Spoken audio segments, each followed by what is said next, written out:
Okay, Trump and Secretary of Defence, Mad Dog, General James Mattis, is looking at getting that position.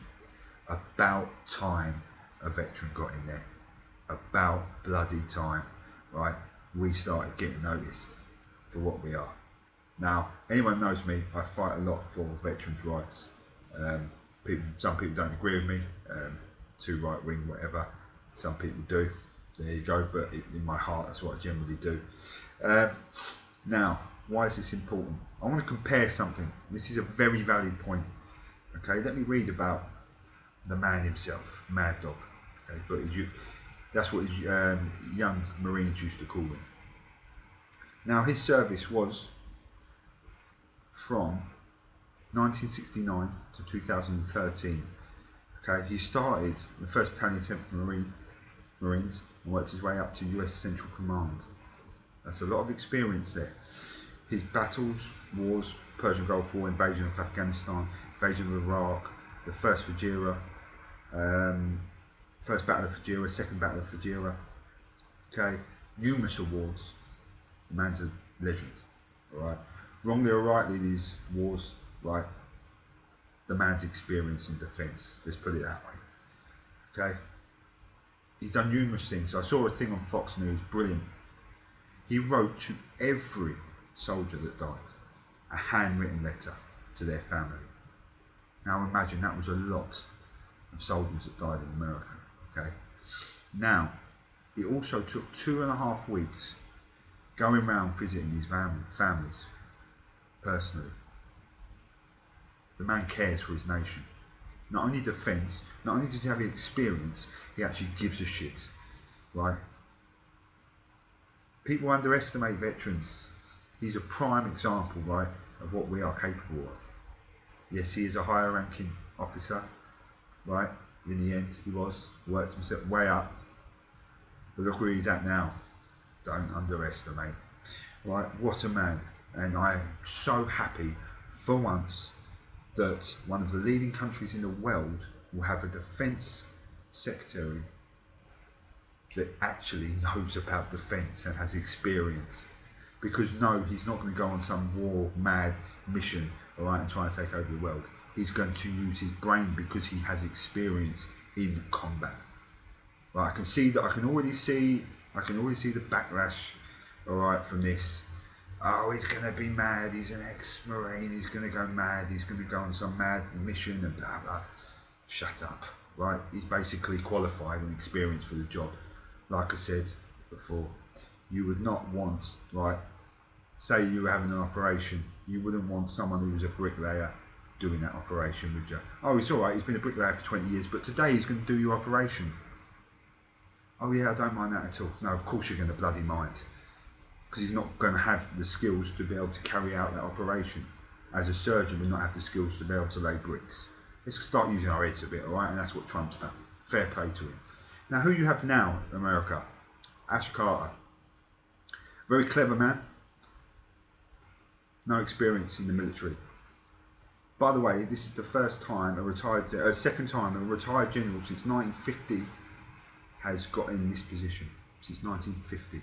I find that disgusting. But anyway, right, this Ash Carter, put in by Obama, was let's have a look quickly, Harvard University professor of science. Okay, fair, clever guy, not stupid. But yet again, my point about the bricklayer and the surgeon. Yeah, I found something very interesting though, as I was sort of looking through about him. He went to Rockefeller University. I didn't know there was one, so I'm going to do some research into that. I didn't know there was one. Very interesting, yeah? Especially me and the New World Order. Very, very interesting. But I'll look more into it. My point is this: the guy doesn't have any military experience. I'm not knocking him. Okay, I don't know enough about him. But my point is, again, the surgeon, the bricklayer. All right, let's look at it realistically about the world. So for me, no, he's a great, probably professor. I'm sure. I'm sure he is, but at the end of the day, for that role, no. Okay, you need, in defence, you need people that have at least served, or been in conflict, for God's sake, who know what conflict is. Let's just be sensible about it, and that's what Trump's done. Fair play to him. Now let's shoot over to the UK, right, quickly, and let's have a look at Michael Fallon. Now Michael Fallon, similar background. He was actually a doctor, surgeon, and he is the Secretary of Defence in the UK. So again, there's another prime example of a guy that's a clever guy, but he worked his way through politics. I think he was chairman of the Conservative Party or something like that, right? And he worked his way up through politics. I don't think that's correct when it comes to defence. Defence is so important. What wars you enter, it changes the face of the world, and it changes what will happen around the world. So you need someone who's qualified.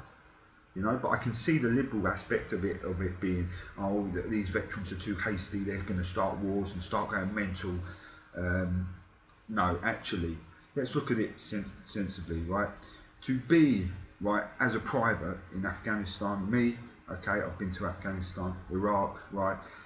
In these places, right, even as a private, you need to be switched on. Now, switched on in, let's say, civilian terms, basically means you need to be bloody clever, because otherwise you will die, right? It's not like writing in a book or studying, where if you get something wrong, you cross it out and rub it out and you can correct it. If you get something wrong on the ground, you die. You understand, right? So this is why, for me, it's important that in defence you have somebody with experience, because he will not get people killed for people like the Rockefellers. You understand? He will not get people killed, right, for no apparent reason. That's why it's important. And it's important to show the world that us veterans are not just to work in lower insecurity or to work as builders, all right? Not knocking anyone who works in those two jobs, because I worked in either or, by the way, all right?